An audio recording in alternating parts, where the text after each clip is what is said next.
Dzień dobry Państwu wszystkich. Witam bardzo serdecznie na pierwszym dniu Forum Przyszłości Kultury, drugiej edycji.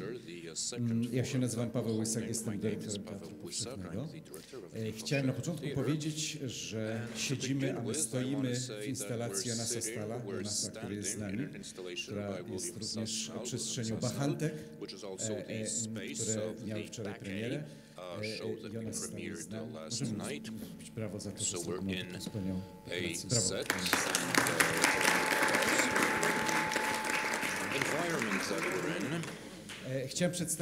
Chciałem przedstawić zespół kuratorski. Pracowaliśmy nad tymi spotkaniami. Tak naprawdę częścią Forum Przyszłości Kultury są spotkania, które już się odbyły. To jest w tej chwili podsumowanie takich prac, któreśmy wykonywali przez ostatni prawie rok czy pół roku. Agata Diduszko, Agata Adamiecka, Iwona Kusz, Karolina Kapralska, Sebastian Cichocki, Edwin Bendyk, Igor Stokwiszewski, Paweł Sztarbowski i Łukasz Jaskuła. Dobrze mi poszło.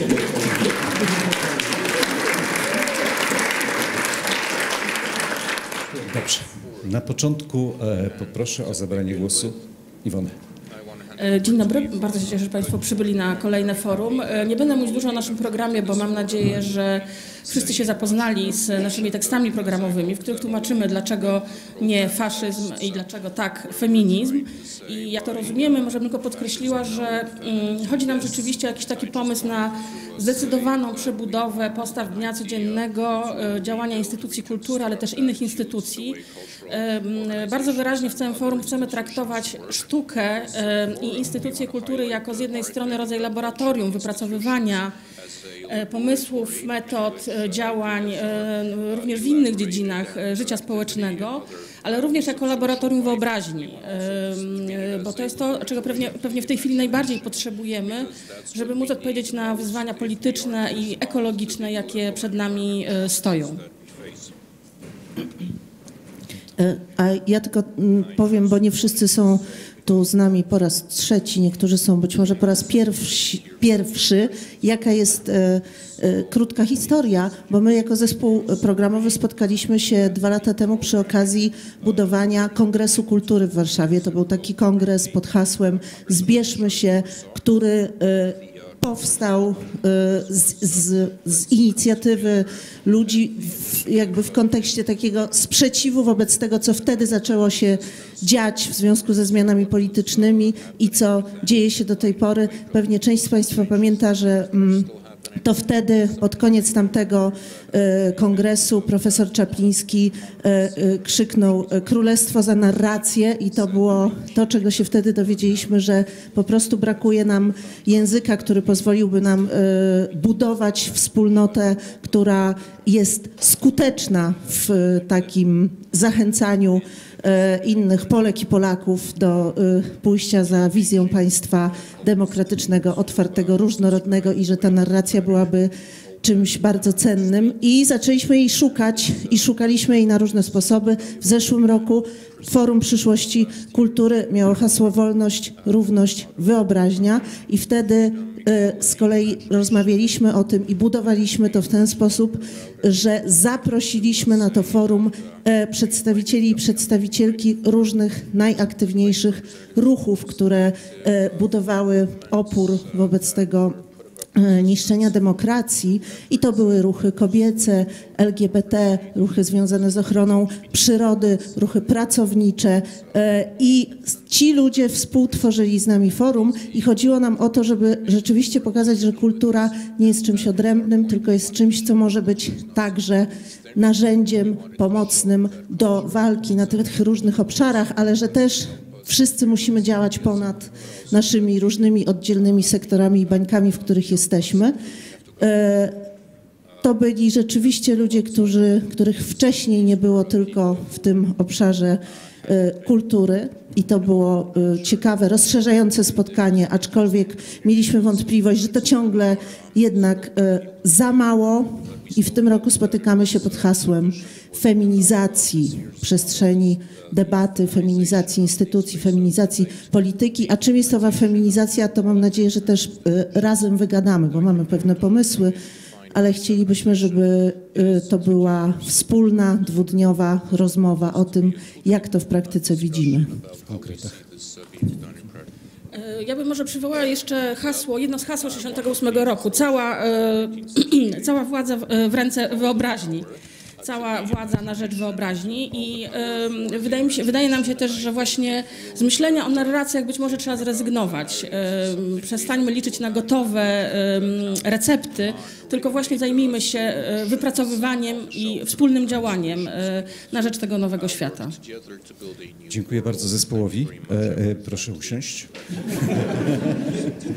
Ja powiem parę rzeczy, bardzo krótko parę rzeczy organizacyjnych, czy takich programowych tutaj. Poduszki są, jak komuś jest może być niewygodnie, to są poduszki do wzięcia, żeby sobie usiąść. Są również słuchawki do tłumaczeń. Przy wejściu pewnie Państwo dostali, albo proszę sobie wziąć plan cały spotkań. Tu są wszystkie sesje opisane i wyjaśnione. Naszym spotkaniom towarzyszy też taki program artystyczny. Strefa Wolnosłowa zorganizowała i pokazuje taki rodzaj wystawy czy cyklu również performance'ów Sąsiedztwo, granice bliskości. To się wszystko odbywa na dole w sali warsztatowej i we foyer małej sceny. Od 12 do godziny 18 na to też zapraszamy. Wieczorem bachantki tutaj w tej przestrzeni Jak ocalić świat na małej scenie, który się odbywa na małej scenie. I o 19 otwarcie DAS, Dream Adoption Society, to jest nowa przestrzeń w Teatrze Powszechnym, przestrzeń kuratorowana przez Krzysztofa Garbaczewskiego, który do rana będzie pokazywał performance, koncerty i tak dalej. I tam będzie taki moment, kiedy się można bardzo razem i streaming. Tak.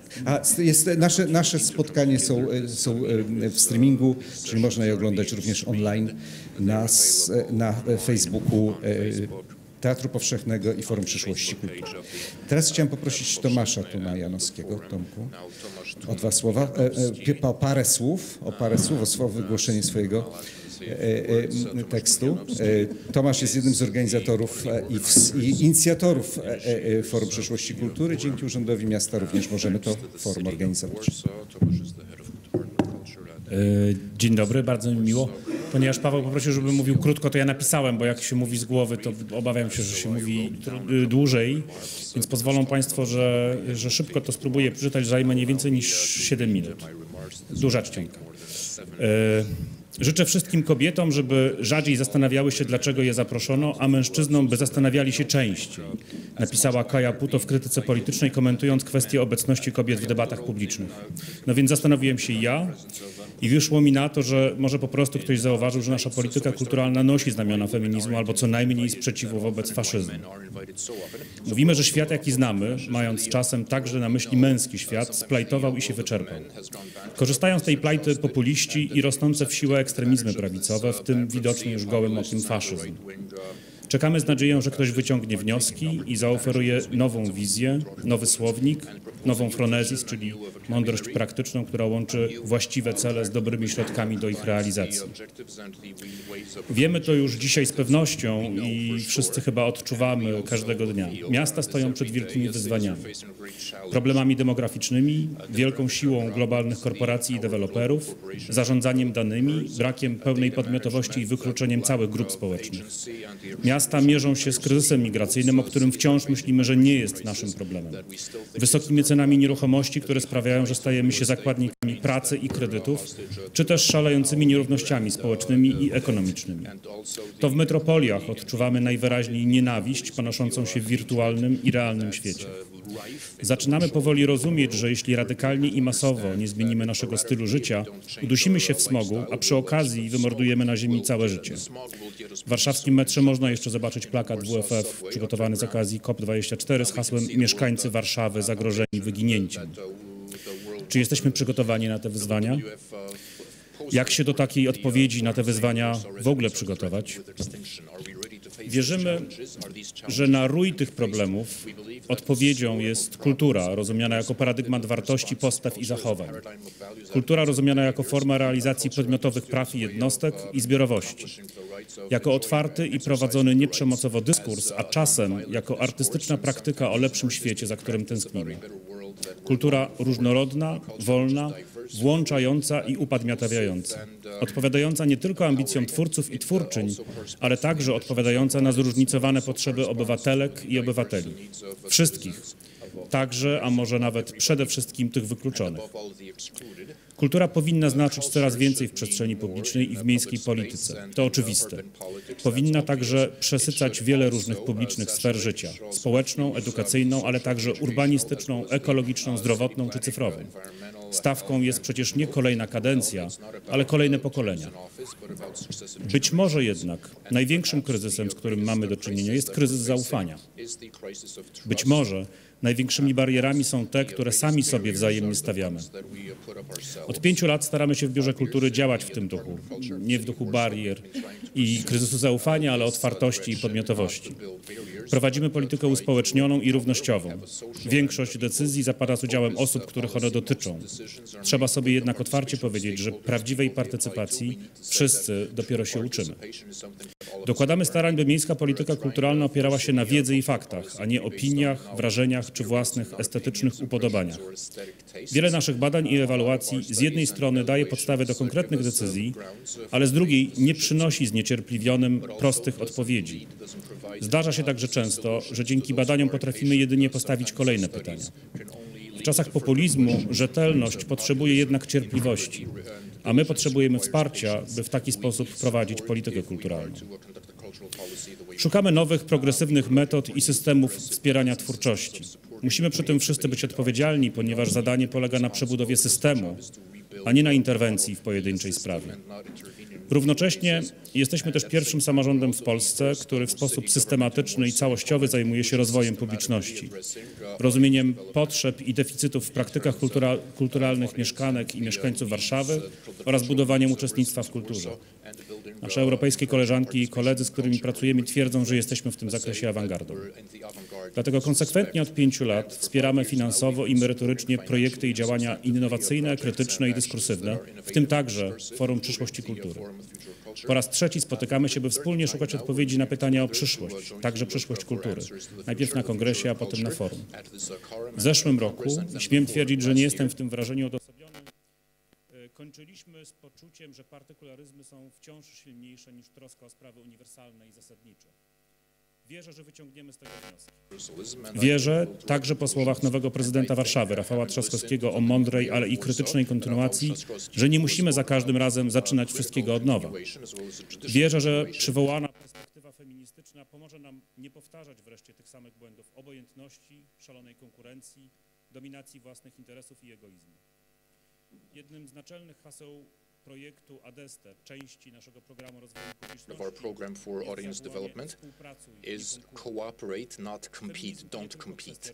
Feminism is not just about equal rights, although equal rights are important given the injustice and the human tragedy that we witness. It's also a question of empowerment and for empowered diversity. It's a question of changing the paradigm and changing the vocabulary that validate cooperation, looking after the vulnerable and the minorities, human rights and culture, avoiding and preventing violence. I hope that this meeting will, in this respect, be truly feminist. And wishing you a very reasonable and fruitful debate. Dziękuję bardzo. I pierwsza debata, feminizacja, demokracja, praca. Marta Kaj, Marto, oddaję Ci głos. Bardzo dziękuję. Dzień dobry Państwu. Ja będę miała przyjemność poprowadzić dla Państwa debatę feminizacja, demokracja, praca, ale nie poprowadzę jej sama. Towarzyszyć mi będą Agata Adamiecka-Sitek, która jest kierowniczką działu wydawniczego Naukowego Instytutu Teatralnego imienia Zbigniewa Raszewskiego w Warszawie, oraz Igor Stokwiszewski, siedzący nieopodal, który od lat związany jest między innymi z krytyką polityczną. Ja się nazywam Marta, jestem kuratorką, dramaturżką teatralną, taneczną. Spotkaliśmy się tutaj z Państwem we troje i we troje zapraszamy do tego panelu, do tej rozmowy, do tej debaty, dlatego że wspólnie pracujemy tutaj w teatrze nad projektem Porozumienie, o którym zaraz Państwu powiemy trochę więcej. Oddaję Agato Ci głos. Mam już mikrofon. Tak, od początku tego sezonu w trójkę prowadzimy tutaj projekt czy proces, którego celem jest zmiana logiki pracy w tej instytucji. Igor opowie o szczegółach. Ja chciałabym powiedzieć kilka zdań o takiej podstawowej ideologicznej ramie, która wyznacza dla nas kierunek tej pracy. Zmiana logiki pracy musi polegać na tym, żeby rozpoznać jakość społecznej przestrzeni jako najważniejszy projekt instytucji. Oczywiście ważny jest program instytucji, to jest jasne. Istotne jest to, co ona wytwarza na poziomie reprezentacji, jaki porusza tematy, jaki jest jej ideologiczny przekaz, jaka jest tożsamość polityczna. But we're convinced that what is the strongest asset, the greatest transformative potential of an institution, what will change reality, is practice. The institutional practice is what is actually happening in processes of production, and that's where we feel that's the locus of the political nature of an institution. It's not just about creating artificial representations of another world. It's for another world. It's about practicing in another world, and actually it's about these two processes to be equivalent and coherent, and to attain concurrence, to be concurrent truly, and in parallel. And the culture institutions can be a laboratory for social change, and that's how we want to think about our approach, what we're doing here, trying to redefine the processes of labor.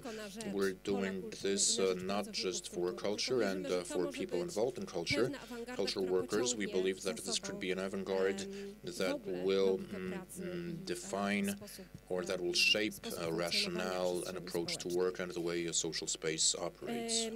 Idzie o to, żeby przestroić to, co redefine what we would call, revisit what we would call the default settings of a system. That seems simple, but it's difficult to arrange because these are default settings precisely, and this is the logic of growth, efficiency, performance, competitiveness, productivity, hierarchy, and violence. That's what we're dealing with, and these are the default settings. This is the logic, the rationale that has led to the situation of the end of the world as we know it. And these settings, these default settings of the system will lead to the catastrophe, to the disaster that's looming. It's a question of exploitation, and the depletion of resources, depletion of natural resources and the resources of the body. We want to change these default settings, such as into care, compassion, cooperation, codependence, relativity, relation, co-agency, and taking care of the commonwealth, the common weal. We believe that all these elements are the basic preconditions of sustaining life, and that's what we should replace the productivity with. We should replace it with a model that's focused on sustaining life. And these are all qualities and values that are culturally known and culturally seen as being feminine. And that's why we're talking about the feminization of public space and institutions. An important part is the actual participation of women in these institutions, their presence in decision-making bodies, in the authorities, in those which have a say. But what matters to us, it's changing, is a structural change, a reprogramming these default settings.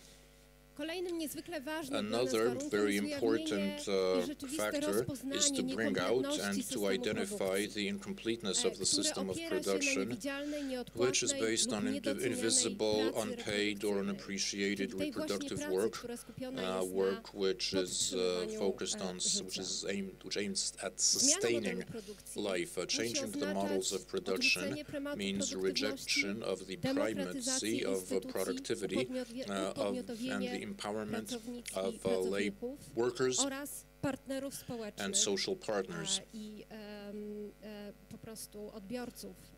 and recipients and these are the fundamental directions which will shape the course of the process, but it's a very specific process taking place here and now at this institution, and more details will be provided by Igor Stokwiszewski. Good morning. I will try one of these platforms. I don't think I'll be able ever to stand under the Polish national emblem on such a dais, so thank you and welcome, and I also will take advantage of this wonderful set designed by Jonas Stahl, and after my brief presentation I'll ask Jonas, but I don't see myself, I see myself on the screen, so it's really odd. So what can we do for the values and the approaches to democratic institutions that Agata mentioned, that this feminization can be implemented in this built in this institution in Teatr Powszechny in Warsaw? That's the question. That was the starting point for a project that we wanted to implement in this institution, a project called Understanding or Communication. This is an eight-month process that kicked off in October and will end in 6 months, in April, and will end with a performative event, a public performance that will be a ceremony at the same time. What will it be a performance about? About work today, exhaustion, low wages, injustice, abuse in the workplace, unclear rules, and the hierarchy in the workplace, as well as the violence towards the working class, and how its representatives of the working class, how people working in cultural institutions and people working generally see good work, work that would be conducive to the development. The communication will be a ceremony at which there will be a pact signed between the management of Teatr Powszechny, its workers, and the social party with the view to democratizing the institution. And in that sense, the agreement, the concord will be a political act, the purpose of which is to improve the quality of work in this institution, the quality of work by introducing participatory work for workers, collaborators, and the audience. We are currently at the stage, we're currently collecting opinions from employees of this institution and getting feedback from artists, getting feedback from organizations, getting feedback from the public. And based on this feedback, we'll draft postulates and a document that will be negotiated with the management, so that this concord, as a political act, will not be just a event, but also an actual action. So it will be a political act that We hope will initiate the process of transformation of the process. This theater,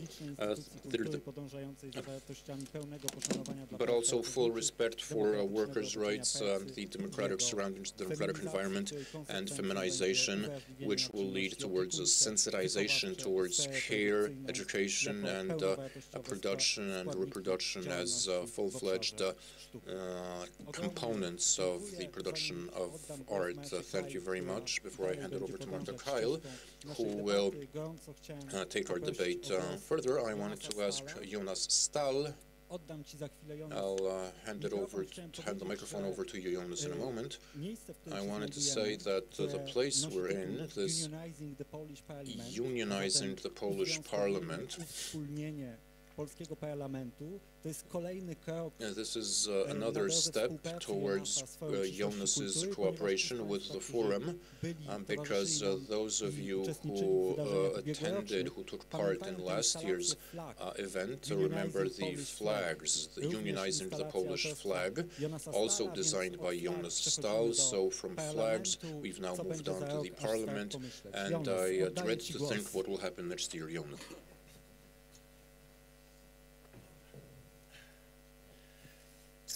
Thank you, President Stokowisiewski. I think this is the beginning of your 2020 bid or something for to become president of the real Polish Parliament, in which we are hopefully today. Thank you. I'm going to give just a few very short remarks about the space in which we are today. It was my comrade Kuba who explained to me about a year or two ago when I said, what the hell is happening in Poland? How can we help? He was the one who said to me, you should think of how you help yourself, because what is happening in Poland with the Law and Justice Party, the disintegration of the independent judiciary, the misogyny and the racism, this is the European condition. This is not just the Polish condition. From that consciousness, from that backdrop, I'm very proud to work with the Forum and to have worked with a really courageous theater, which is the Powszechny theater. So thank you, Paul and Paul, for a sometimes bumpy collaboration, but I'm very proud of this collaboration, because I know there are a few theaters and art institutions by the time that the neo-Nazis and the conservative priests are standing in front of your theater. I don't think there's a lot of institutions in Europe today that would stand as courageous as you do. So this has been very moving, and I'm very proud to have done this collaboration with you. Oh, it actually makes me emotional. Sorry. Knowing where we are in this period of time, it actually does make me emotional. So, why is it so important what you are doing? Because you understand that when our parliaments turn into dark, alt-right theaters, we have to turn our theaters into the new parliaments. And that's what I try to do in collaboration with the theater in this and with the forum in this installation, unionizing the Polish Parliament, moving away from the centralized lectern and the emblem that many of you will know as your national parliament, and transform it step by step into new symbols of international solidarity, new symbols of what a transnational union could or should be. So I hope that we are here today in the parliament, not as it is, but as we want it to be, as we can imagine it to be, but at the end also how we can act it into being. Because parliaments are nothing but forms. They are nothing but shapes and symbols of power. We can hijack these symbols, we can move them from one center of power and declare them into a new center of power, if we're willing to do so, if we're willing to unionize and gather and stand together. From the Netherlands to Poland, I'm here today to say that I'm very proud to stand with you, and I hope that we can make this parliament into the real Polish, the real European, the real transnational parliament that we desperately, desperately need today. Thank you. Thank you, Jonas, so much. Jeśli mogę, dodałabym do tego... May I could only add to what Jonas is saying. the situation in which we find ourselves is very reflective of the situation on which we have been working with, together with Agata and Igor, here at the theater. We're trying to imagine an institution anew, taking into consideration the tools, the structures, the framework with which we're working with now. And that stems very strongly from our deep conviction and also the experience that we have gained from different fora of cooperation with many different institutions, be it public or independent institutions, that we often deal with a situation that probably simply leads to a failure of very many different initiatives, because we do not pay enough attention to the politicality of the conditions of labor and also the organization of which we're responsible, and to what extent this area is political, and it is or can be a space of actual real social change. And for that reason, we have often had this impression that we're actually bumping against the wall, namely that we're dealing with absolutely splendid projects, programs, very ideologically convincing programs, but it is not always followed by practice. Namely, there are postulates, but there is not really that much change entailed. So within the field in which we have the ability to function, to operate, to act, and I do say this also self-critically, I would not want to simply put the blame on anybody, but I'm just trying to diagnose why some of these critical activities in theater has not really actually bore the type of fruit that we were wishing for. And this is also related to the feminization of theater. And I do subscribe to what you, Weronika Szczewińska, has said once in an interview in the Polish Theater Journal, that much has been said that the Polish theater is a woman, but that there has never been actually any feminist shift. It only stopped at the level of promotion or public relations declarations, or so perhaps program declarations. But now we want to think, what actually can feminization mean today? And what is also very important for us in our mode of work is the practice of Sarah Ahmed. And if I may, I would like to perhaps share with you a fragment of the feminist life in which Sarah reminds us that we have to continuously unmask the violence in the institutions in which we're at, particularly if the inclusion of if our inclusion in the institutional framework is being done under the flagship of diversity and openness. So perhaps if remaining in an institution means that we need to go or to make too big concessions, then we'll have to leave, even if we cannot afford to.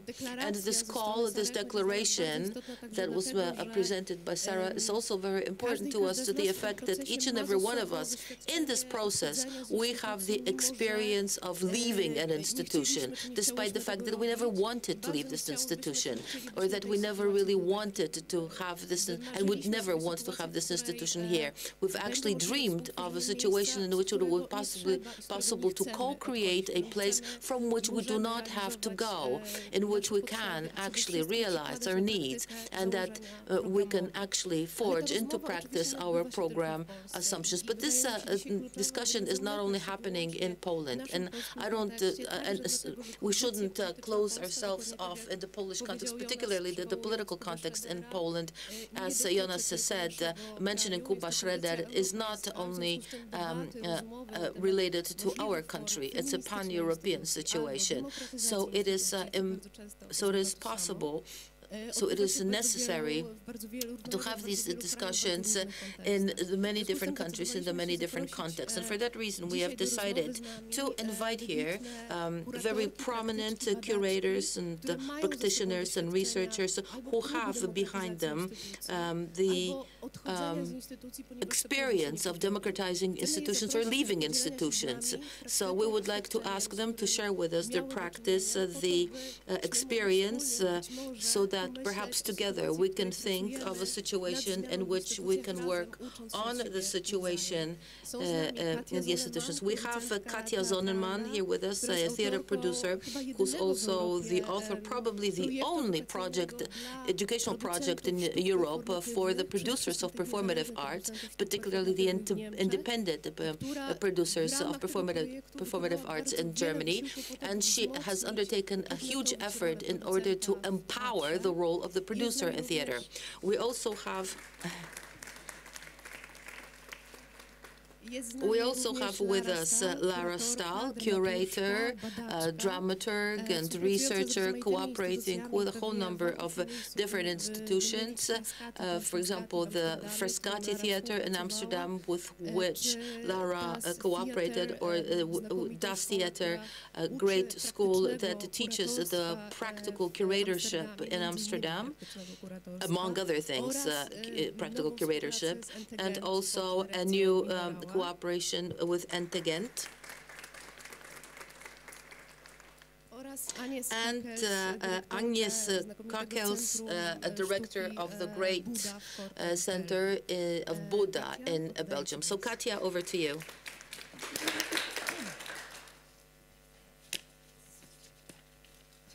I have to take my papers out first. So, hello everyone. Thank you for the invitation and for the trust that I might have something interesting to contribute to this discussion. I'm not giving a lecture as if I had answers. In fact, I have more questions than answers. And my biggest question is, how can we best work together and how can we support each other? When I started to reflect on the project, the agreement, the first and decisive question that came to my mind was, what could democratization, it's a difficult word in a difficult world, mean in the context of a cultural institution? What would it mean to me? Allow me to take a little trip into my work biography. I did work in 2 big city theaters in Berlin as head of the artistic management office and planning, both repertory theaters with an ensemble. In both cases, I decided to leave the institution after 3 years. After the second attempt, I decided to go freelance and started working in the independent performing arts as a freelance producer. I did work with independent companies, collectives mainly, but also single artists or companies that don't consider themselves collective. This was 10 years ago, and I'm still a freelancer by choice in the field of the independent performing arts. So the question, why did I leave the big institutions, and what did I miss while working there? And what drives my wish to work freelance? The crucial point to me was, and is, that in the institution I had to fulfill a function according to the needs of the institution. It was the institution that did define my profession. My interests and abilities beyond this function were not relevant and thus underutilized. Feeling reduced to a function to be fulfilled made me dissatisfied and above all demotivated. And I was wondering, apart from my own frustration, why does the management not notice what a waste of resource this is? Most of the people working in the institution have so much more to offer than they actually are asked to contribute. In contrast, as a freelancer, I have the freedom to define my profession myself and can redefine it if I wish to. Of course, there are things that just need to be done. There probably aren't always the most exciting tasks, but there is space for niches, for more fluid work between functions, space for lateral thinking in the best sense of the word. This lateral thinking, to me, is another core value of the independent sector. The institutions mostly work in a logic of different departments with their responsibility for a sub-area. In the independent performing arts, the project-driven work constellations tend to foster a form of interdepartmental collaboration. Of course, freelancing is not only land of milk and honey. I have to make a living, and sometimes I struggle with the precarious conditions. Working in a team with a long-term perspective, building up a profile, having an own venue and planning security are all great things to have. So in what kind of institution could I imagine to work then?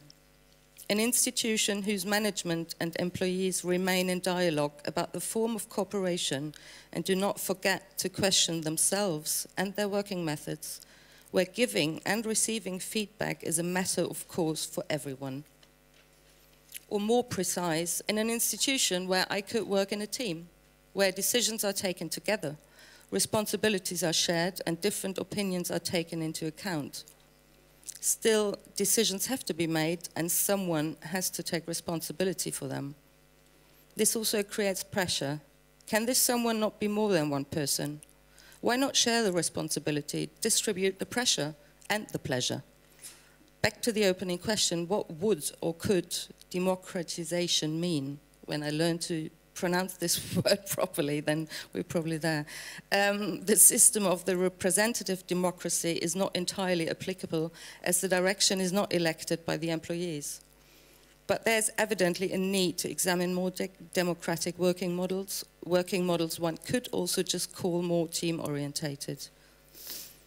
For one thing, if we need democratization, there seems to be a problem with the current model of power and hierarchy. In a democracy, the power would literally lie with the people. So where does the power lie at the moment, and how is it exercised? Having the right to take decisions is a question of power. Not having to explain the reasons for your decision serves the power. Not communicating the background for decisions taking is one way of consolidating the power position. Power can also be exercised by the distribution of information. Deciding on who gets to know what is one major tool for exercising power. Not passing on information, even if it's not a conscious decision, but only an omission, is perhaps just as much a form of exercising power. Another classical means to wield power is to create fear of sanctions in the event of mistakes or critical behavior. This might all sound quite drastic or even exaggerated, but we are talking about hierarchic structures. That does not necessarily have to be something bad. The question is, how do you define hierarchy? What if we would define hierarchy not as a system of power relation, but as a system of different responsibilities? How can people take over responsibilities or share them? In my recollection of the work as a producer in a repertory theatre is, I spent a lot of time running after information. I lost a lot of time because the responsibilities were not clear, and I often did not have the authority to make decisions. I lost a lot of time because I had to wait for decisions taken by the superior. I always ask myself, why don't we invest some of this lost time in figuring out how we can best work together? And not only concentrating on the outcome, the product. Have we not some values in common?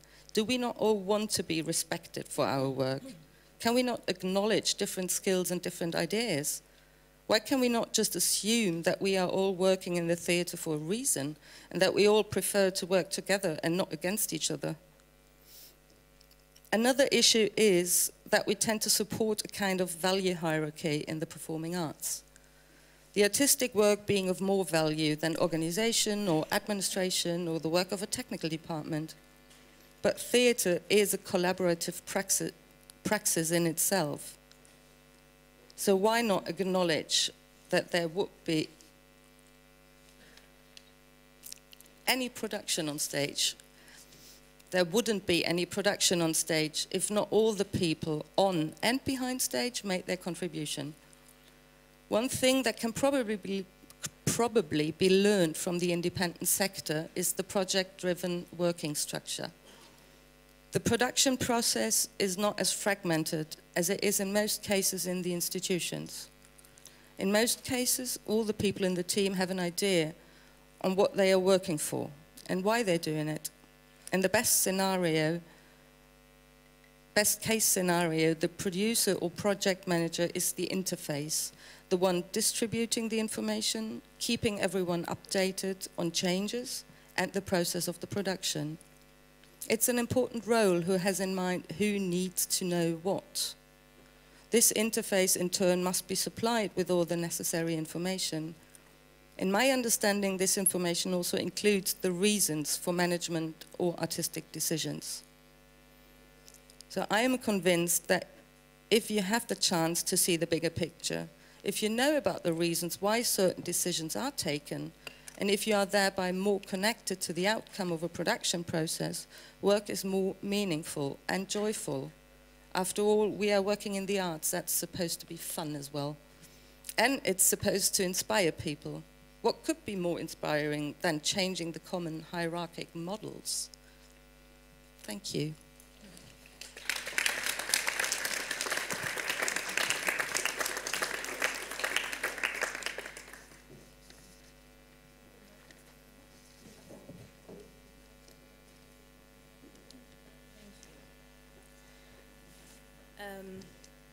Am I on? No. This is not on? Or it is? It is? Ah, okay. Thanks. Sorry, I just have to get my PowerPoint working, so give me a moment. And then normally it should work. Right. Thank you so much for this invitation. So now, my name is Lara Staal, and I work as a freelance curator in the performing arts. I started as a programmer at Precarity in Amsterdam, as mentioned before. One of the biggest production houses and venues for, let's say, experimental alternative theater in Amsterdam. And after 3 years, I decided to go freelance. And in the Netherlands, and I guess quite generally maybe within Europe, this notion of the curator in the performing arts is not something very common. So we know this term very well from visual arts, but within performing arts, it's not a tradition that has been established yet. So why choosing to go into, let's say, another model of precarity that is very similar to the one of the artists? No fixed income, no protection if you're sick or pregnant, no security if it comes to when is the next project, having to apply for money, etc., etc. And I guess one of those reasons is because of a lot of what's being said already today, this morning. And it has to do with, while working 3 years as a programmer at this theater, I observed a couple of things. And one of these, I think, most striking ones is the level of high productivity we were constantly in. So my role, for example, would be to create these thematical political programs, but I did this every 3 months. So every 3 months I had to develop a new program, put it out there, get a title, get the communication machine working, finding my audience, bringing urgency. But bringing urgency 3-4 times a year without having time to research in depth the topics in depth, or finding new alliances with maybe other organizations, we could wonder, what are we actually doing here? So I think Marta was also referring to this problem of, like, on the discursive level, the window dressing. We seem to be very progressive political institutions, but then when we look behind, like, the way these so-called political programs have been developed are sometimes very problematic and sometimes very superficial. So because if you have to create a program every 3 months, I mean, what can be, the sustainability of this, and how can the consequences of this program, like also ideologically, have an impact on the, let's say, backbone of this institution? There won't be one, because the moment that you normally would reflect upon what has happened and how has this program and the people we've been inviting been changing us from the inside as an institution, we are already behind the schedule to get into the next political program. So because of this frustration. And I think it had another component, this frustration. Because what I also observed is that we were a very wide, homogeneous artistic team. And observing 3 years who our audiences were, I saw that somehow our audiences were reflecting our organization. So we were a lot with the same people, people that looked like us, white, high educated, interested professionals, going to theater, visual arts, etc. And on a very personal level, I became very frustrated about this because I felt a kind of, there was something poor. I needed to be nourished, and I was interested in meeting people who were radically different than me. I mean, if we talk about democracy or democratization, it's a lot about differences and about negotiating these differences, meeting these differences. But the question is, what are actually these institutions and these public spaces where we meet differences? And can a theater be this laboratory for social change, as been mentioned before? Can a theater be this place where we meet difference? Well, not if we are pushed into a production model where we have to produce, be visible, get our output out there to show, you know, subsidies, policymakers, that we're doing well, that we are existing, that culture and art is important, then there's actually no time to take risks. There's no time to meet the other, whoever that may be. We could have discussions about that. There's no time to create new alliances. We will just reproduce more of the same thing. So these were a couple of reasons why, after 3 years, I decided to go into this fragile, precarious freelancing, which I'm still very glad I did, and I want to continue, even though I realized that there's something problematic as well in this reinforcing of freelance life. And one of the things I'd like to share with you today is something I call co-curation. I think we've talked about co-creation already and co-authorship, and I became very interested in, so if it's true that the team that is in power, the couple of people that make the decisions, if it comes to content, who is invited, which artists, which voices, if these people are being mirrored by the audience, and we want to kind of get out of these segregated societies and reach out to people that we do not know yet, then it means that within the structure of power, the ones that decide, differences should be hosted. So I became very interested in, can I co-curate and share power, create co-authorship if it comes to programs with people that do not look like me? And this can be both on the level of gender, generation, working domain, class, cultural background, etc. So I would like to share a couple of examples of projects with you. And I won't go really deep into the specificity of the projects that we might do another time, but I just would like to share briefly with you, so who were my collaborators? And what is maybe also interesting to mention is that the first project I'm going to share with you, I was still part of the institution. So I was still working as a programmer at Precarity, but I asked 2 co-curators from outside to collaborate with me. And then the other ones I did also from a freelance position. So then you get this double feeling of, although I realize I'm apparently a profile that theaters like to work with, apparently I am corresponding to people in power within institutions that feel they can work with me, that we share a language, that we can be quick. I mean, when production has to be produced this quick, then it's nice if you can work with someone who looks like you, who understands you with 3 words, because as logically we don't have any time to negotiate or collaborate with people where we need actually maybe more time to understand each other. But as a freelancer, I of course became also a little bit this outsider. So I became this mediator between inside and outside. And I guess this is also one of my interests, that If one of the desires is that our theaters become parliaments or public spaces, then how to create walls that are porous? So how to negotiate this inside versus outside? How can society feel that this theater belongs to them, that this is a public space? And I guess through having people around that are somehow with one leg inside and one leg outside. So let me first go to the...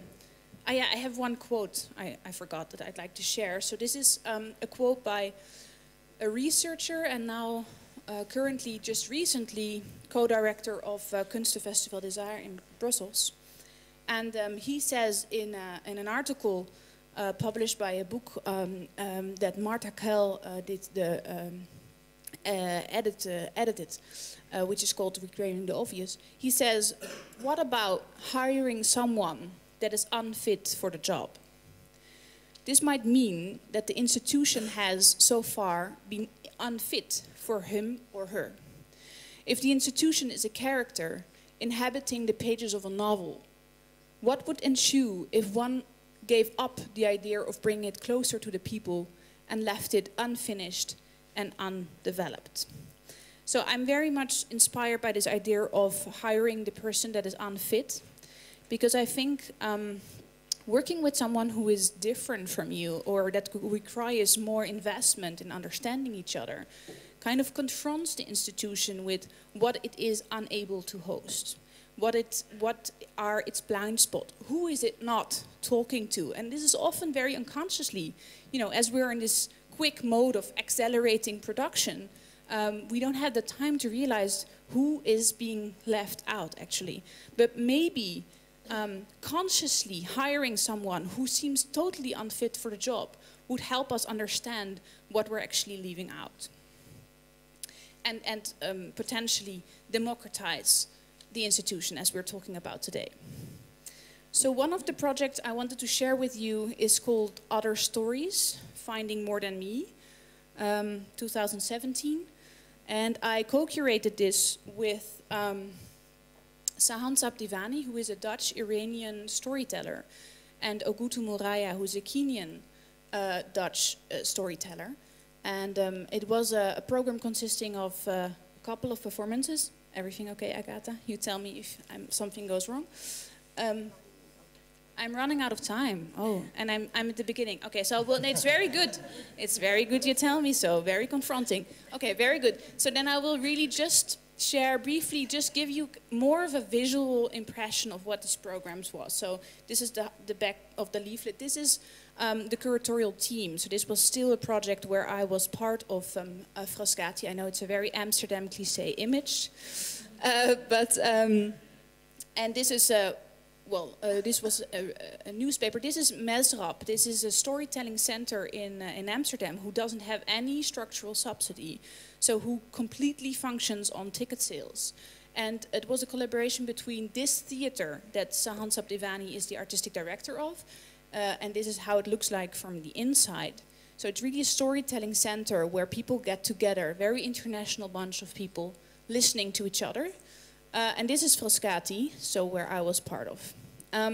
This was one of the performances, so Ogutu wasn't only curating, but also showing his work. So this was also kind of an attempt to be more visible as curators and artists run. Another performance, this is a performance of Sahan, who was also there, and of Jahako. Very interesting, all performances, but I don't have time to get into that. So these are just some impressions.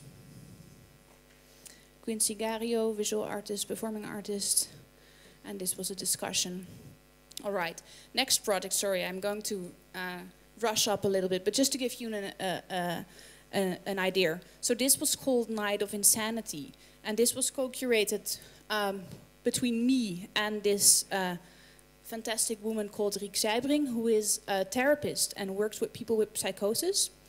And we were interested in this like, what are the possible alliances between people who are sometimes on the verge of, let's say, reality, or what the reality they can cope with, and our, let's say, interest within the arts in fiction.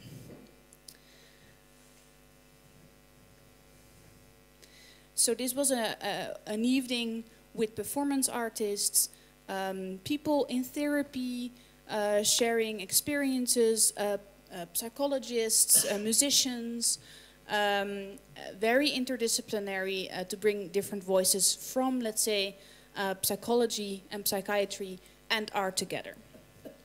Next project. This was called The Evening of Anger.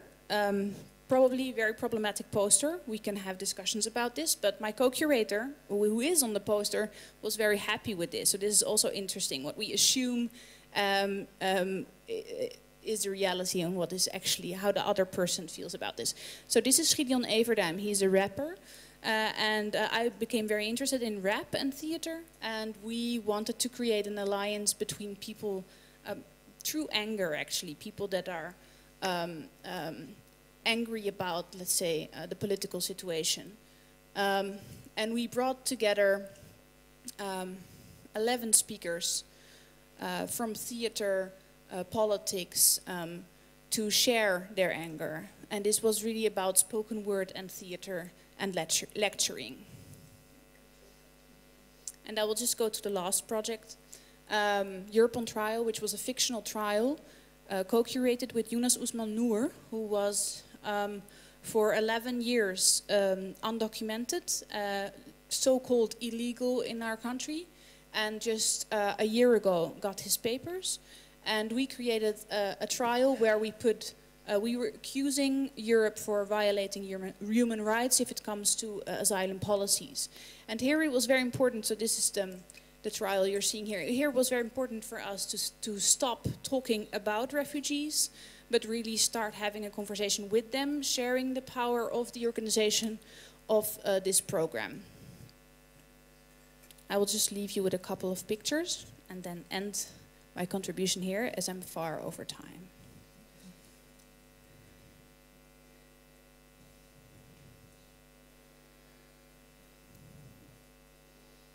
Thank you so much.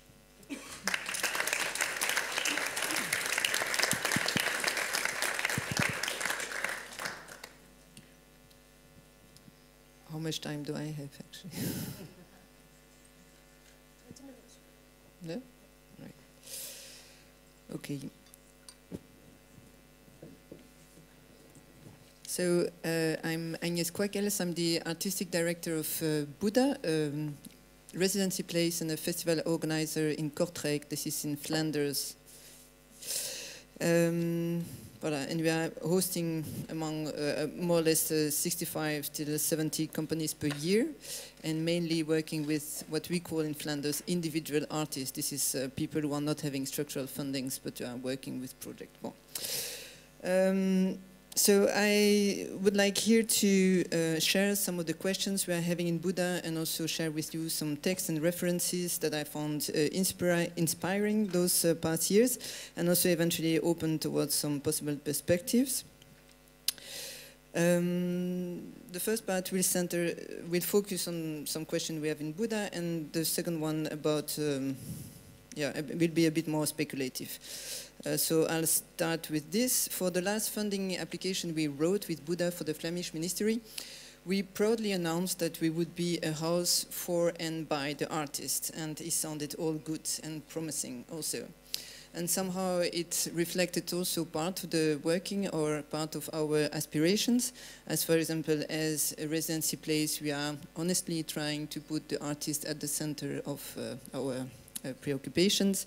We also invited several artists to curate or co-curate various public programs. And we are also having a board of artists who are meeting 2 times a year, and they are scanning what we are doing and trying to understand with us the why and the how we are doing things. So from this perspective, it seems indeed that we are happy to share some power and agency. And being a house for and by the artists seems to make sense also. Now, beyond those examples, may be good to do a little detour and to explain a little bit why we thought it was a good idea. In Flanders, and I think maybe mainly also in Europe, is like this, that, so my understanding of the field is that it's very much divided in between the ones who are having the means to sustain their working on a long-term level, and then also have the possibility to quietly think about their future. And in Flanders, for example, this is the organization that are receiving structural fundings as Buddha. And on the other side, you have the independent artists, and those ones are mainly trying to survive and to try to find the funding for the next project, the one that they will be realizing next year. So it means that for every important application that is being written for a period and more than 1 year, actually artists are not being involved. How the residencies will be organized, in which context their presentation will be done, how audience will be reached, how many workshops they will do, they will all discover later. Institutions are thinking that for them, and they just have to do the art. So that was a bit the ground on which we wanted to be a house for and by the artists, to try to balance out this situation, to make sure that we were proposing a support to the artists was indeed fitting their needs, and try to find other way to collaborate with artists. So it felt all good, but not for very long. And today I'm not using this expression anymore, and this is the reason why.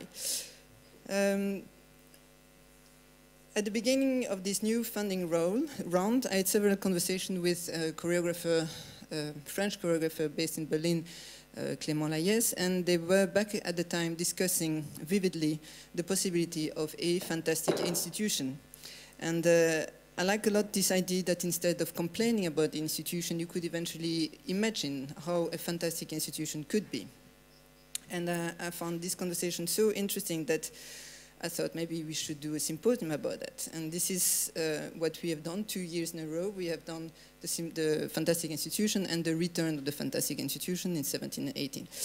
And while we were preparing this symposium, together with Silvia Bottiroli and Berno Odopolzer, someone sent me a text by Bojana Kunst, Institutions Between Precarization and Participation. And this text has been, for me, a true eye-opener. And I will quickly summarize the main argument here, because I think it's quite interesting. In this text, Bojana Kunst explains that even if art institutions today are more and more profiling themselves as places where the main form of domination can be discussed and opposed, what we call the political turn or the political washing of the arts, and even if they are organizing festivals about feminism or ecology or blackness, or if they call themselves a house for and by the artists, as we all did in Buddha, they are in the very core staying totally immune to the political effects of their own program. The festival ends and the organization remains exactly the same, namely mainly white, hierarchical, patriarchal, and often also racist. And I thought, wow, that's exactly what we are doing, amazing. We are thinking ourselves as alternative places that are proposing alternatives, but actually we are just pretending, we are just imposters. And a good examples of that is maybe this one, that in Buddha we are having daily more or less as many artists working in the studios and in the theater than people working into the office. But only the half of all those people is being paid for the work they are doing. Only the half have the long-term visibility or the long-term autonomy that is coming with this fact of being paid. And those ones are not the artists. Well, actually, this is the reason, the very reason why we are all working. The ones who are being paid is the ones working in the office. And doing it radically differently, meaning really changing this point, would actually dramatically change everything into the institution. And this is something we are not doing. So what does that actually mean, a house for and by the artist, if this question of a fair payment for the work, and mainly the artistic work, is deeply and structurally unfair?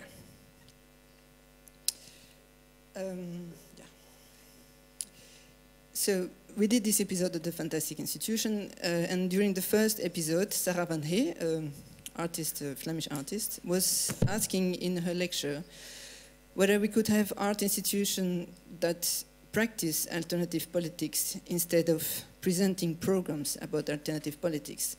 She was asking for art institutions that take care of the people who work there, care of everyone who is there, care of everyone involved with the institution.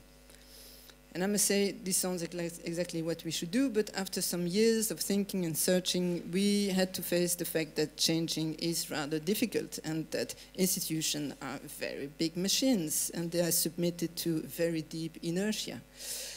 And I like to quote here Francis McKee, who is the director of TCA Glasgow, who was explaining that sometimes he had the feeling that inside the organization he's working in, he had the feeling that for certain people, it would be, for certain people who are working there, it would be just better if there would be no artist and no audience, so that it just could quietly work without any glitches, and that it would just like, then the machine would run smoothly.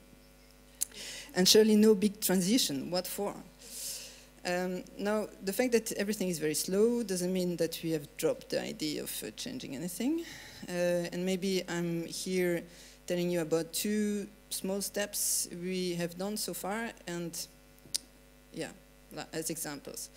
So I think a year or 2 ago, a group of artists came up in Flanders with a fair practice charter. So there was actually a text they wrote to promote fair payment for all artists presenting something on stage in front of an audience, and that was quite a good thing. But actually what was missing in this fair practice charter was how this piece that we are looking at and for which the artists are being paid has been produced. What is, how the invisible work that has been done before has been done. And this is mainly what we are doing also, is giving support to this invisible work. So what we will start from next year onward is a large-scale inquiry where we will ask every single artist who is working in Buddha if she is paid or not and how. And we will also do that with the other workspaces in Flanders, so to, by the end of 2019, collect as much data as possible and then go to the ministry and with a clear problem that demands a clear answer. Mainly pay the artists for the work they are doing, and all the work, and not only the part of that work that the audience is seeing. Next to this, we are taking part in a bigger audit that is being done in Flanders about how institutions are, that actually try to understand how institutions are discriminative towards minorities and difference in general, and how we could remediate to that. So it's a trajectory of several years that analyzes at all levels of our organization, from the architecture to the employees' behavior, passing by the language we are using in our communication, how we are often excluding a lot of people, and how we could eventually remediate and come up with clear guidelines towards a more inclusive and welcoming organization for all. So those are both little steps, but I think they are quite essential in a way, and sometimes just asking questions make people already reflect about their daily practice. Now I'd like to switch to some more general consideration, and I actually took the occasion to summarize some ideas and questions and texts I read those past year that inspired me and might eventually become the soil for another possible institution. Because if we truly believe in change, we should use the institution and its effective agency to propose something else, the image of another world.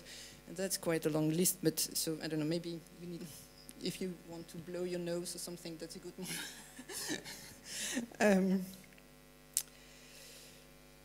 Yeah. So in this long list, I made 2 parts. The first one is learning together. There is one text in particular to which I keep coming back, and that's the article called "Give Her the Tools, She Will Know What to Do with Them" by Nora Sternfeld. And I like this text because it's somehow summarizing many ideas that are hovering in the air at the moment. And the article starts from this quote by Audre Lorde. It says, "The master's tools will never dismantle the master's house. The master's tools will never dismantle the master's house," which you can read as oppressive societies are organizing educational systems that are seeking to maintain themselves and the power in place. So change must come from elsewhere. To what Sternfeld in her article replies that there is probably no other house than the master's house. We are all part of this house, inevitably. But that doesn't mean we should do nothing. Instead, what we could do inside of this house is to use the interstice between the bricks of the house. And this is an old, I believe, old Marxist notion that also Isabel Stengers is using, that the interstice as those small little spaces from where you could infiltrate the system. And for Sternfeld, the best way to infiltrate it is by keeping learning together. She explains the reason why we should keep on learning is to put an end to the hegemonic tendencies of our current society, this drive that is imposed on us for always more power, more land, more money, more everything. In this article, Sternfeld is referring to the understanding Gramsci proposed of hegemony, something that is not only based on force, but also on agreement. So for her, learning, and I'm adding learning to disagree, is what could destabilize the hegemony that mainly seeks to maintain itself. Only from the act of learning will come something new. And the reason of that is that the act of learning transmits tools that are coming from the past to a new generation, but do not interfere with what this new generation will do with them. The tools are given in order to build something we do not know yet. And she adds that the act of learning should be a collective one, so we might figure out together from each other's what this new world that is not based on hegemony could be. I like this text because it points towards the transformation and emancipation power of the act of learning as a collective and shared process. It enables questions and eventually also to come up with new possibilities. It proposes that we should not only promote success over failure, but we could equally learn from both. Yeah. And also the fact that learning in the interstice as a common act is, and the fact that study could happen everywhere and anywhere at any time allow actually every one of us to take responsibility and provide tools for unknown futures. If schools are places where society is taking care of its own future, my ideal art institution is also a school. We are coming to the end. No, that's not totally true, actually. All right, and now comes a long list of what could be a better institution. Not that long, though. A better institution should not reproduce the violence of the outside world, but proposes concrete alternatives, also within its own internal organization. That's actually a list I made for myself more. Instead, in the case I would once work for another institution, this is a list I would use to make it better. A better institution is self-critical. A better institution is paying attention to the fact that only its public program, but also its own internal organization reflects its core value at every level of the organizations, including its relationship with its audience and the artists working. In a better institution, decision process as well as distribution of power and money are transparent and could critically be addressed at any stage. The better institution is reserving part of its time, its budget and its spaces for things that are not planned yet, for the unknown, so that eventually something new could appear in this room left empty. In a better institution, the voice of everyone is listened with the same attention and is equally important. In the better institution, the conversation is used as main tool for everything and to come in dialogue with other organizations of individual. The conversation held with an array of people inside and outside the institution is used as a tool to collectively compose a program that reflects the concerns of many, and credit is constantly given to all the participants to this process. A better institution organizes structural alliances with smaller organizations that represent groups that are otherwise marginalized or discriminated. It makes sure their point of view is reflected into its program, the relationship with the audience, and inside the organization itself. A better institution is not having topical festival, but just do the thing. No more festival about women or decolonization or ecology or artists from the Middle East. Festival at time of exceptions, and women decolonization of artists from Middle East countries shouldn't be associated with notion of exception, but rather with normality. A better institution is a place where the fact that people working inside of the organization are actually spending more time with their colleagues than with the family is acknowledged and part of the attention and mutual respect they are giving to each other. A better institution should aim at empowering anyone who's working there and make sure those people are happy in the position they are working. In a better institution, everybody is fairly paid for the work they provide. And finally, I like to think of the better institution as the one that can retrieve. And here I give a little bit explanation, then I'm done. In the lecture he gave in February in Buda, artist Vladimir Miller proposed the image of an institution that would have a certain solidity, so to be able to support what needs to be supported, and that's what he's calling the soft body, or we could call the art. But to describe this ideal solid structure is using the metaphor of an exoskeleton. So that's actually the structure that beetles are having. It's a hard shell protecting the soft body. And the metaphor of the exoskeleton, I'm quoting, is intriguing not because of the distinction between inside and outside, but also because it serves as an image for the challenge of growth. The potential to change is not equally distributed within an exoskeletal organism. Its inside is capable of growth and change, and the supportive outside lacks that ability. The growth process of an exoskeletal organism is marked by periods of cracking open and renewal driven by the soft body.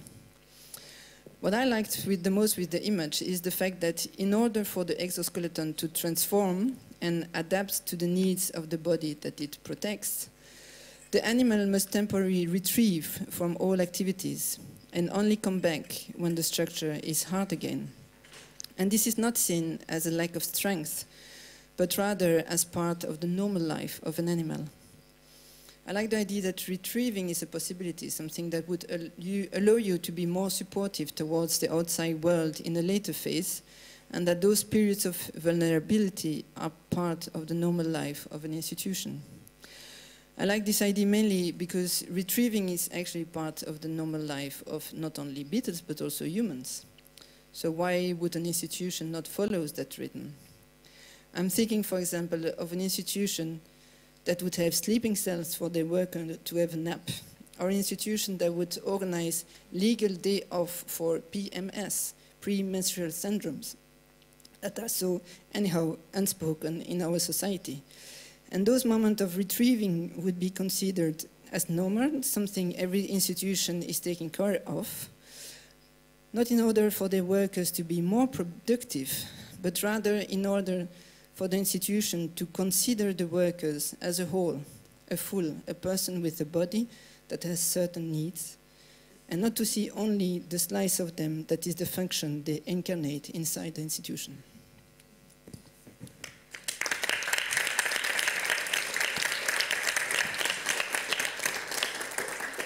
Thank you so much, Agnes.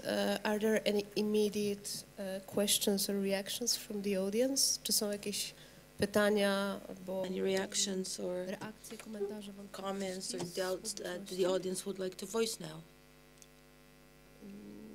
Nie widzę I see na razie, jeśli Państwo pozwolicie. None for the time being, so with your permission, let me move to English again.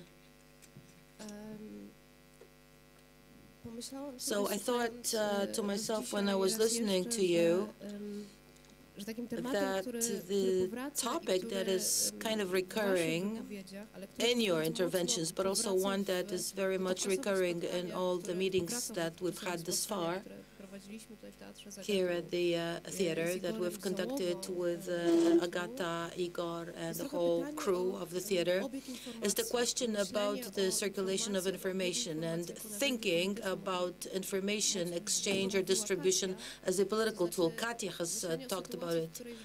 I'm talking about a situation in which the distribution of information also means the distribution of power. Who knows what?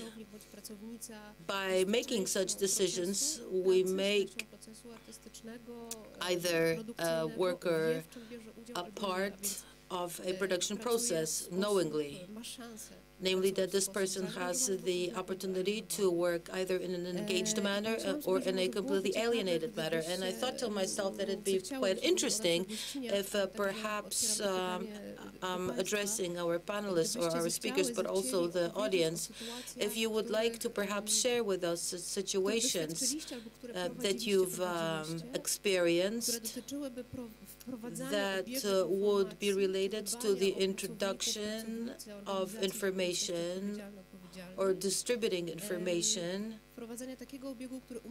that would make it possible to fully, knowingly participate in a process in an empowered manner.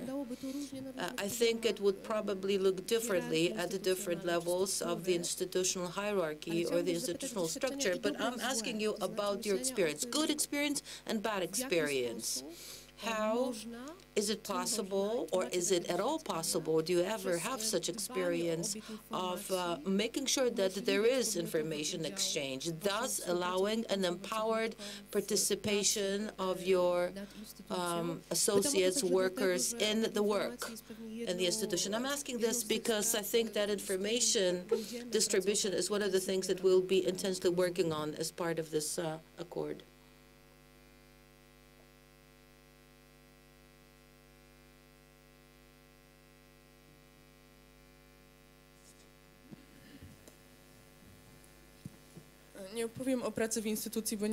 Really tell you about an experience from working at an institution. I don't have such an experience, but I have worked in a kind of a collective structure, and in one group that I belong to in the recent years, an activist group, there were situations in which the power relations were built by the very fact of having information, and we had to continually seek this information, asking people who were seemingly at the same level as us. But apparently not, because we had to continually ask for this information. And it's supposed to be like an equality-based structure. Perhaps I'm speaking quite generally, but let me give you an example. For example, I had the pleasure of going to a meeting of this umbrella structure to which this group belonged to. And I actually had to ask a person at the same level, what address is the meeting at, despite the fact that I should obviously be informed of this ahead of time. So there was definitely this minority and superiority, inferiority and superiority relation thus built. Now, in terms of the practices of the redistribution of knowledge, I've never really encountered any such instance. Thanks. Magda Rumfeld-Kuralewska, I have experience from working in an institution, cultural organizations, but also activist educational organizations, and my experience is the following. The idea of democratization, leveling out hierarchies, and creating co-curatorship is something that I feel very close to my heart. But I cannot see this model outside of a small group. I mean, my experience is that this all works as long as the group is relatively small or is relatively well-defined and they know each other within the group. However, when you have decision-making processes available to broader groups, be it public participants, giving them the tools, now this is where the difficulties begin, because there's always this lack of symmetry. For example, say we would want to actually include some people, but that would also mean that they would have to want to be part of it, and also have to learn about how this all works. I mean, in certain situations, you simply have to have certain knowledge, have to be knowledgeable about. So this is the problem that I have, that it works with small groups or smaller groups, but not necessarily the bigger groups. I'd be very interested to hear our speakers, if they could maybe share their experience in this respect.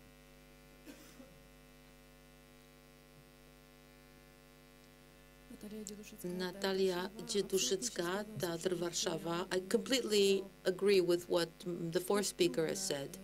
It is an extremely difficult thing to engage a broader group of people in creating something together that is also related to communication and information distribution. But I think that one has to be really kind of insistent and keep on trying.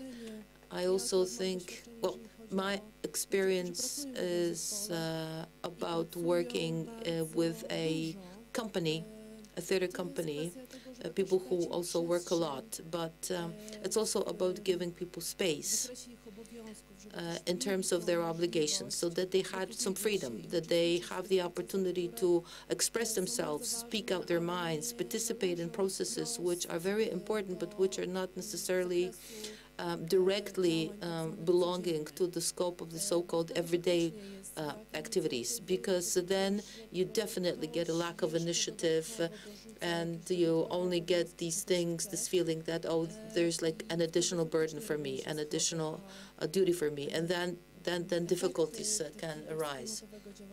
But community-based work, if it works, and it's spectacular. Thanks a lot. And can I ask an additional question, because you talk about attempts of introducing such solutions? Could you perhaps give us an example? I think that could help us into taking this debate into specific, concrete examples, maybe, or ideas. Yeah, the last process that engaged everybody of Teatr Warszawa so much was the process of creating the strategy of the team of Teatr Warszawa that we worked on for over a year. And at one point, we simply felt that we are like on the verge and we just have to change something. And this was a feeling that was shared by pretty much the whole team. So the process of creating the strategy was a very community-based one. We had very many meetings in very many different groups. And we actually discussed things with the entire company, things that we felt would not be interesting to the team. And we spoke about the values with which we all identify, values that are important to all of us, absolutely all of us. And we didn't discuss, you know, the tiny things, the tiny processes or whatever benefits stemming from this for the employees, but we actually discussed the strategic ideas. And that to me was an entirely novel experience.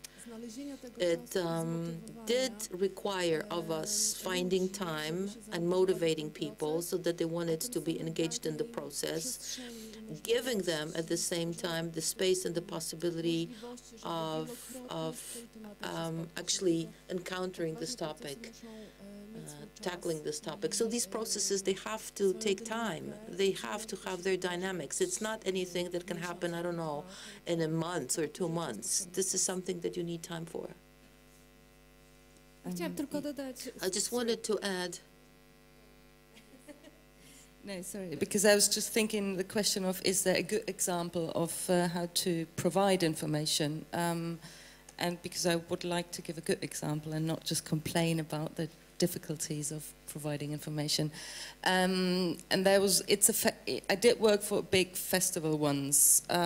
Festival is a different dynamic than like an institution with a repertory and like everyday production, of course.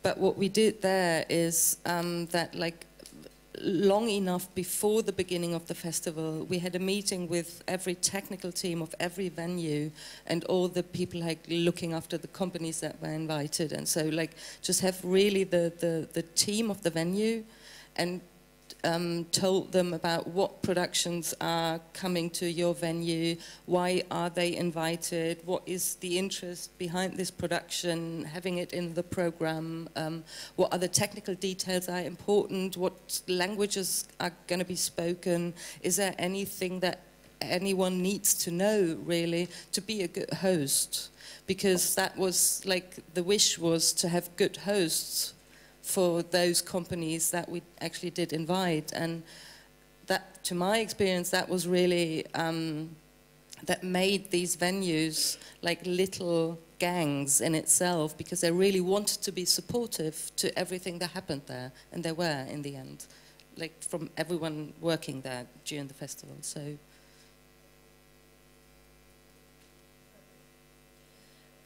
Ja tylko chciałam wrócić Just wanted to go back to this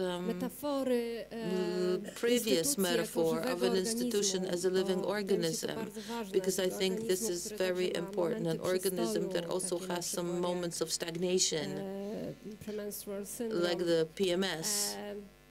And I really like that language, because it really shows that we have to think differently about time.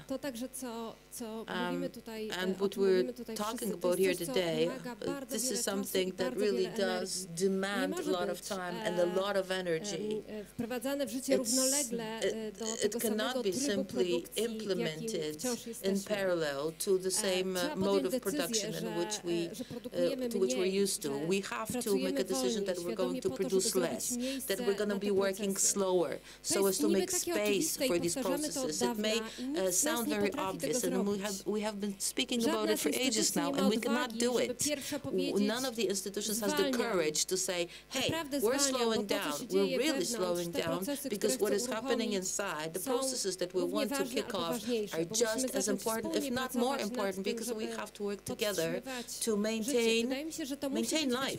And I think that that could perhaps be our collective movement, our common sort of obligation to each other, but also to the organizer. Also to the entire institutional order, part of which the production process is. The production process that just tells us to produce and produce and produce, which means to exploit simply, and to increase emissions, however you want to understand this. And we cannot afford it. But this is very difficult, to find the institution that would be the first one, not only to say it, but to do it. And perhaps it is necessary to have some kind of a common declaration, or I don't know, an international, because I understand that this is not just a problem of the institutions of the city or this country. Perhaps the simplest movement that would say, hey, we're slowing down because we need time for communication, we need time to think over, we need time to retune the system. Perhaps this is a movement that would be necessary, and perhaps a movement that should be started here in this room.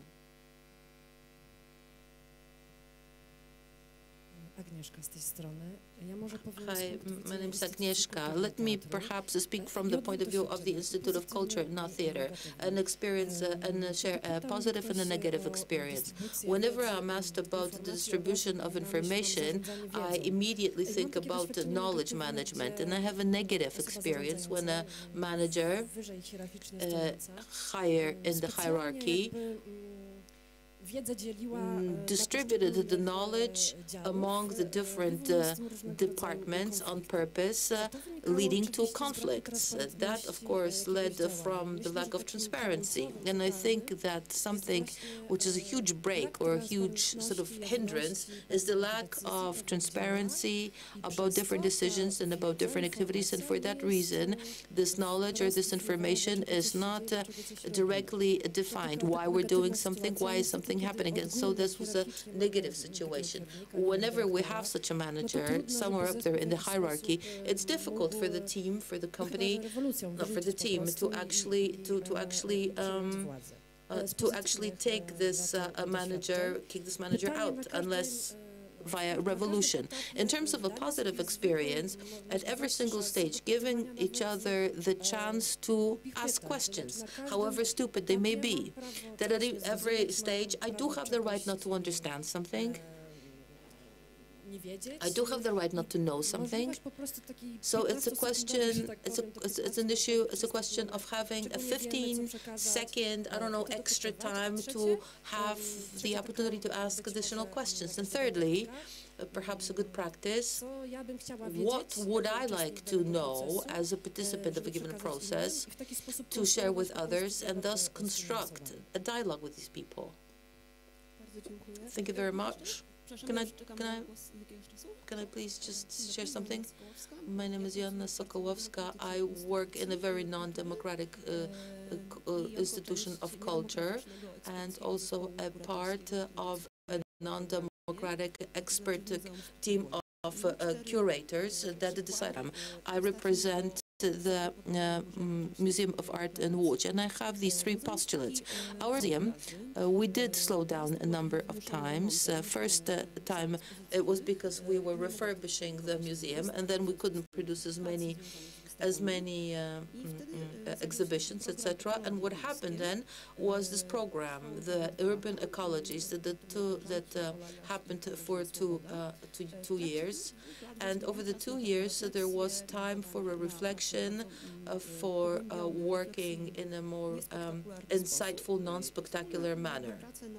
A common also effort to think, reflect on what organism are we as a museum in the city.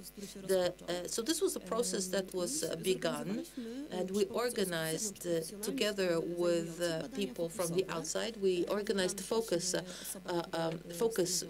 studies or focus research, seeing who our audience is. And these focus studies strengthened our intuitions, or actually supported us in our thinking, that we actually have people who are engaged, we have an audience who wants to participate in the institution. And these focus groups were actually conducted by professional facilitators, etc. There were discussions. This may be an invisible process, an internal process, non-spectacular process. And we're working on gathering these postulates and issuing recommendations that we would like to implement later on. I forgot what the third thing was. We also have talks of the teams with the producers. These were changes that we developed ourselves. We are aware of the fact that our producers are sometimes extremely busy and they're very stressed with our projects.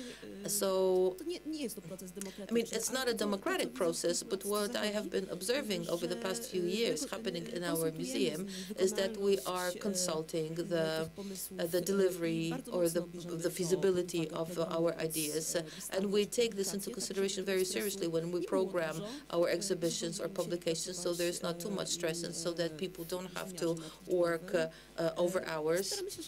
And we try to respect, and we also apologize to each other whenever, for example, we call each other over the weekend.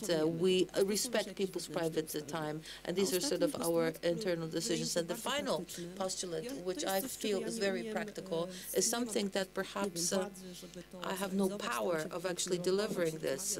I do try to lobby it internally. I speak about it to our management. Institutions of culture who cannot afford to employ cleaning staff should not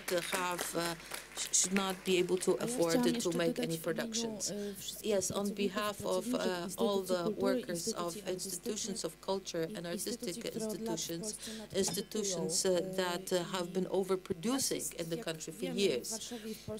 There are many of us in Warsaw and in the country. We're all high-class specialists. So one of my closest friends from a different artistic institution, I am from TR Warszawa, by the way, my name is Kaja Stępkowska, and my friend asked me not to come here today because he looked at me yesterday and he said to me that I was so tired that I shouldn't spend Saturday as another day of work being here with you.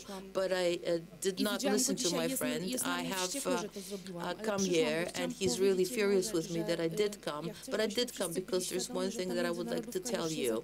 Let us be aware that this international has already started. Be aware of the fact that we are already talking among institutions. We call each other on a daily basis.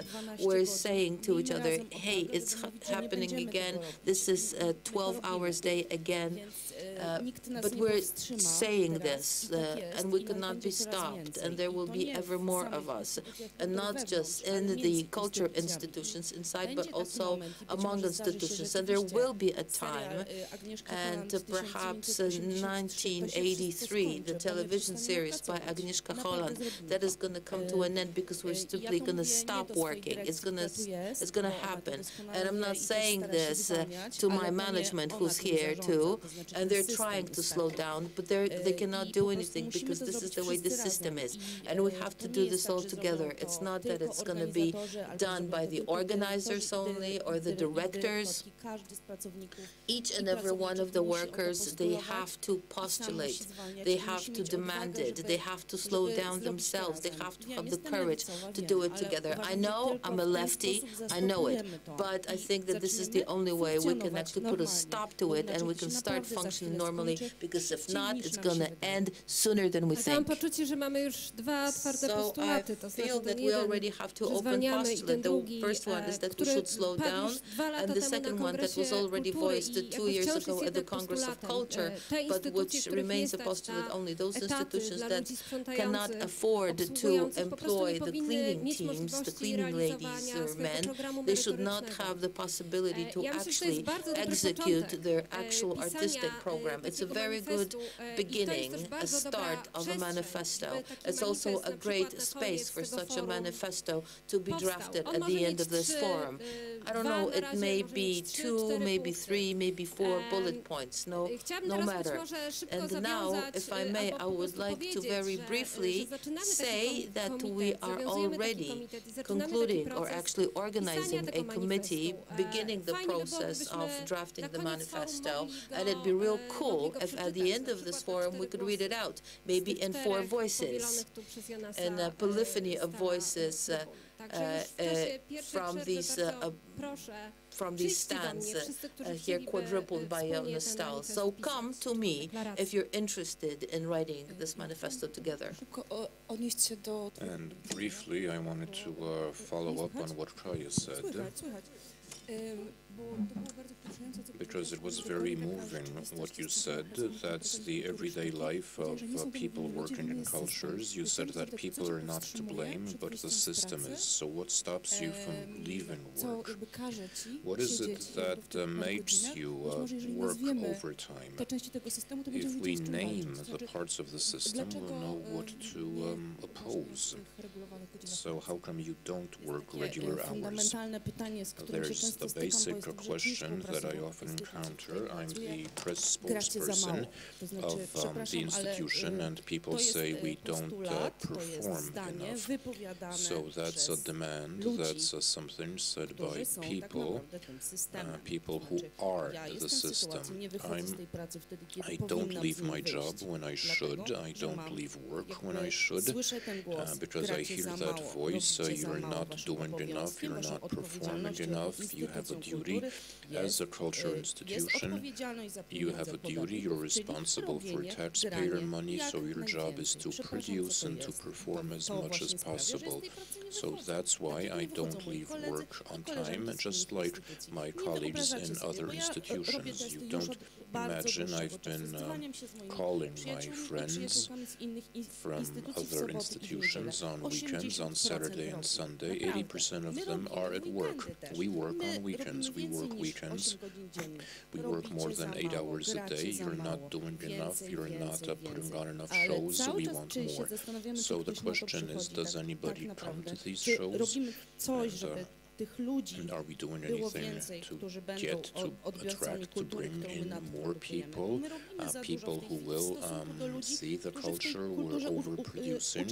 We're producing for people who are in culture. We're not broadening, extending the field. We're not reaching out to new viewers, to a new audience. And no, we keep targeting the same audience, the same group, but there's this pressure to put on more shows, to have more productions, and that's why I can't leave work, because I'm responsible. Yes, I should leave work on time, like some of my colleagues do, and so should my colleagues, but do you really want us to work 8-hour days in the system we're in? We can agree we can work 8 hours days. We will stop. What will happen then, I wonder? I wonder what will happen then. I'm really curious, because it'll all come to a halt. But maybe we could give it a shot. That's a really good idea. Darek Jarosiński. W społeczności, która jest alternatywą, bo nie funkcjonuje w instytucji od kilkunastu lat. My nie mamy przepisów, które określają nasz czas pracy. We don't have any regulations that define working hours. We're driven by passion. I'm listening to what you're saying as institutions who are financed, and to keep our heads on the water, to have to pay wages. We don't think in terms of working hours, and that is a problem for us. That's an interesting, and I suggest that you do revolt as an institution. Maybe you should join the free market. That would be interesting. That's rather a bad narrative to oppose passion, work, and this popular narrative that you need to suffer in humanist circles, that you have to suffer to produce worthy culture, but opposing labor and passion leads to suffering. Because what matters for me is to get rewarded for work. Anybody else? Beata Gula, Staromiejski Dom Kultury. Beata Gula, Staromiejski Dom Kultury, Culture Center. I agree that we should slow down. I agree we need more thought, we need reflection, we need to ponder the meaning of what we're doing together. But since I work at a culture center, I'm a so-called animator. I have a problem at work. My inconvenience at work is slightly different, and if we slow down, if we do slow down, how will we enable, how will we facilitate this creative drive and urge that we channel? For over 10 years now, I've been forced to turn down, I've been forced to reject things, and I know that things are good, but if somebody has to start from scratch, and we don't have time for someone, so if a festival comes along, we don't refuse. We do not refuse, and then it's madness. There was a festival, a 3-day festival. We're doing a hybrid, a literary artistic festival that lasts 21 days, and my colleagues and I have not been able to make it. So it's not one event every day. Because we have people, they come up, they approach us with ideas, and it's difficult to be assertive, to turn down things that are worthy, things that ought to be done. So it all accumulates, and after 3 weeks, you practically can't see anything. And I think that some of our audience members are also tired. They also have enough. But to process, facilitate this creativity. I think it's more about creating coalitions and cooperation. If we refuse, if we turn someone down, because this weekend in this place we have 4 events, and we can't hope for an audience, we can't get an audience. Those of us at least those of us who are working in this city, I think we ought to cooperate more because these events overlap. There's several events on the same day, so we should work more slowly, and we should also, we shouldn't forget about audience members, culture buffs, essentially. I like that, Paweł Łysak, I like what you've said. Paweł Łysak, during the previous forum, the first session that was moderated by Agata Adamiecka, the demand that I remembered that stayed with me is that what the things we're doing at our institutions in the sense of permanent institutions, but also associations or foundations, is to build relations. That's what it's all about. It's about cooperation, but also relations. It's not about production, it's not about events, but what matters is creating relations with the audience, relations among ourselves, relations between institutions and within the institution, and that's the model we ought to go for. I wonder if theaters should have opening nights at all, or whether there should be gallery openings. Maybe this would be a fairly far-reaching revolution, but maybe we don't need these products. What we need is relations, meetings, encounters, and exchanges. Szanowni Państwo, Paweł Wodziński. First we had all women and now we have all men. Yes, Paweł Wodziński. No, I think it's difficult. This call to slow down is difficult, not just because, I mean, apart from institutions, you also have artists who do not work in institutions, at least most of them don't, and the overproduction, this proliferation, is due to the way artists are employed. Do artists need to do more to make a living, to keep their heads above the water, and as a result, this leads to again, proliferation of work in the institutions. So it's difficult to say, let's slow down, because then we, outside the pale, we marginalize the people who aren't working full-time, but who work contracts, performance contracts, and the way we operate also affects the pace of artistic creation, the pace of work, so it's not part of the system, but it's also the outcomes, the consequence of the system being broken up after 1989, the system whereby artists were employed full-time in institutions, and this is something we ought to factor in. Thank you very much, Paweł. And I also wanted to say that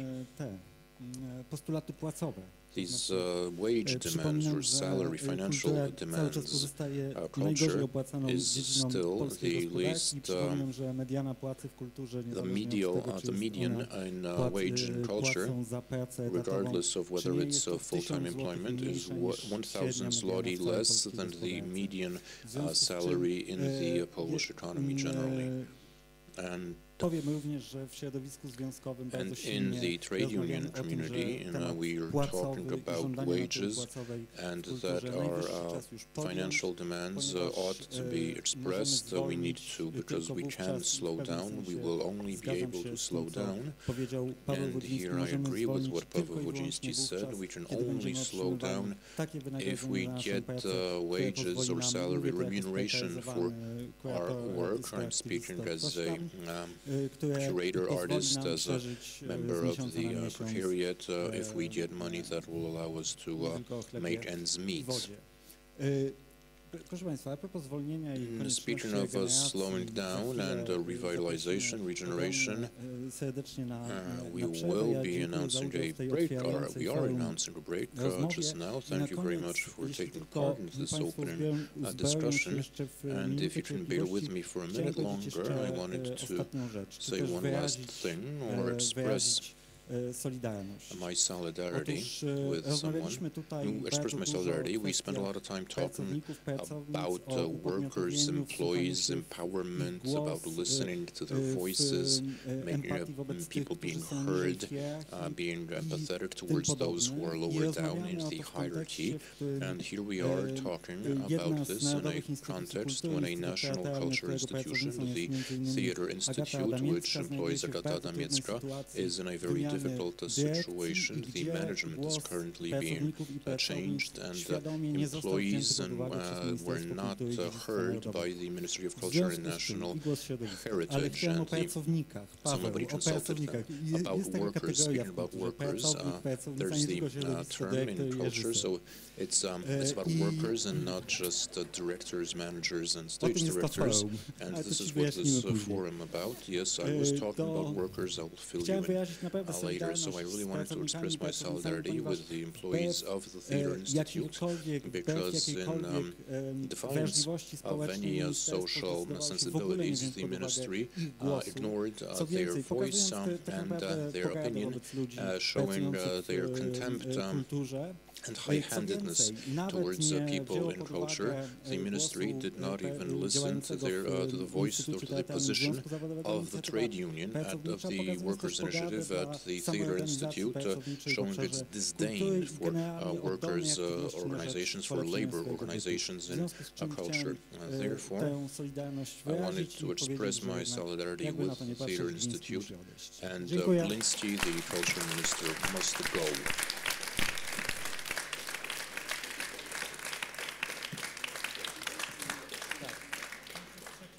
Udało mi się zabrać mikrofon. I managed to wrest the microphone from Paweł. We have a 15-minute break, and after the break you will have to determine whether to continue this discussion to some extent. Institutions, but what kind of institutions, other models, and the performative art, moderated by Grzegorz in 15 minutes, but on the small stage upstairs, there will be a working session of the anti-fascist year, preparations for a joint initiative that will be done next year and with the participation of many institutions. So let's meet up in 15 minutes, either here or upstairs, and do be prompt to arrive on time.